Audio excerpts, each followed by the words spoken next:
क्या आप जानते हो कि रोटी सेकने पर फूल क्यों जाती है? क्या आपने कभी सोचा है कि चींटियां हमेशा लाइन में ही क्यों चलती हैं? क्या आपको पता है कि बर्फ पानी पर क्यों तैरती है? ऐसे ही अमेजिंग फैक्ट्स जानने के लिए बने रहिए हमारे साथ वीडियो के अंत तक। चलिए बिना समय गवाए वीडियो स्टार्ट करते हैं। Fact number 10। आपने आसमान से तारे को टूटते हुए तो कभी न कभी देखा ही होगा। क्या आपने कभी सोचा है कि ऐसा क्यों होता है?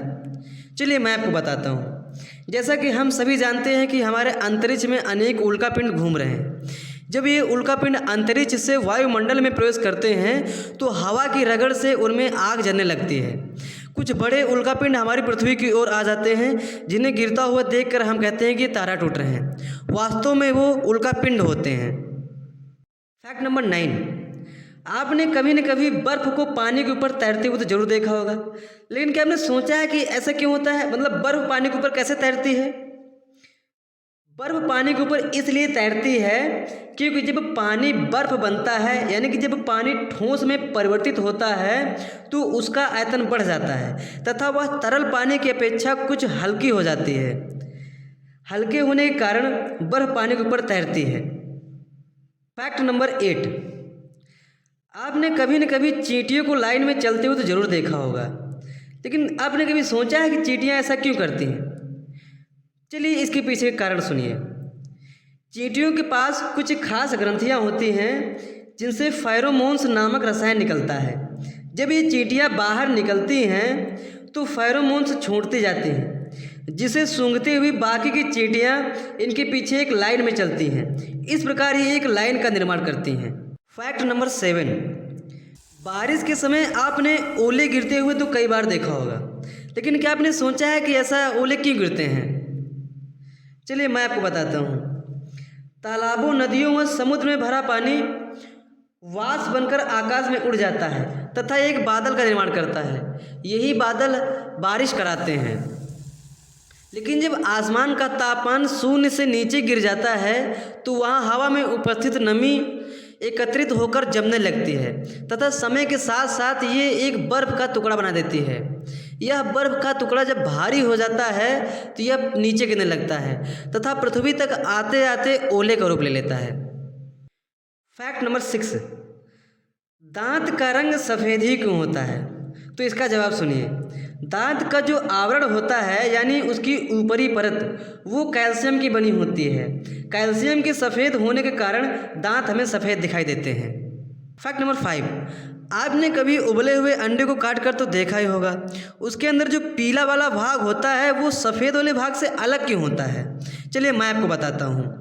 अंडे के अंदर मुख्य रूप से पानी, वसा तथा प्रोटीन मौजूद होता है। प्रोटीन अधिकतम मात्रा में सफ़ेद वाले भाग में होता है। जब अंडे को उबाला जाता है तो ताप बढ़ने के कारण प्रोटीन के अणु आपस में जुड़कर एकत्रित हो जाते हैं तथा वह ठोस हो जाते हैं। इसी कारण पीला वाला भाग सफ़ेद वाले भाग से अलग हो जाता है। Fact number 4। रोटियां सेकने पर फूल क्यों जाती हैं? इसका साइंटिफिक कारण क्या है? तो सुनिए। रोटी बनाने के लिए जब हम पानी की सहायता से आटे को गूंथते हैं यानी सानते हैं तो उसमें उपस्थित प्रोटीन एक परत बना लेती है जिसे हम ग्लूटेन कहते हैं। यह परत कार्बन डाइऑक्साइड को अपने भीतर सोख लेती है, इसीलिए गूंथा हुआ आटा फूल जाता है। जब हम आटे से बनी रोटी को गर्म तवे पर रखते हैं तो ताप बढ़ने के साथ साथ ही उसमें उपस्थित कार्बन डाइऑक्साइड भी बढ़ने लगती है तथा रोटी की ऊपरी परत फूलने लगती है। फलस्वरूप हमारी रोटी भी फूल जाती है। Fact number 3। आपने चमगादड़ को पेड़ पर उल्टा लटकते हुए तो कई बार देखा है, लेकिन आपने कभी सोचा है कि चमगादड़ ऐसा क्यों करता है? वो पेड़ पर उल्टा क्यों लटकता है? तो इसके पीछे का कारण यह है कि अन्य पक्षियों की तरह चमगादड़ जमीन से उड़ान नहीं भर सकता। उसके पैर भी इतने कमज़ोर होते हैं कि वो दौड़ कर भी उड़ान नहीं भर सकता। यही कारण है कि चमगादड़ पेड़ों पर उल्टा लटकता है ताकि उसे उड़ान भरने में आसानी हो। Fact number 2।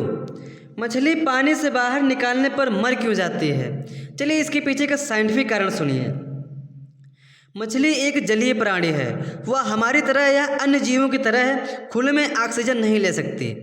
मछली पानी में घुली हुई ऑक्सीजन को अपने गलफड़ों द्वारा सोख लेती है। इसी प्रकार उसकी श्वसन क्रिया चलती रहती है।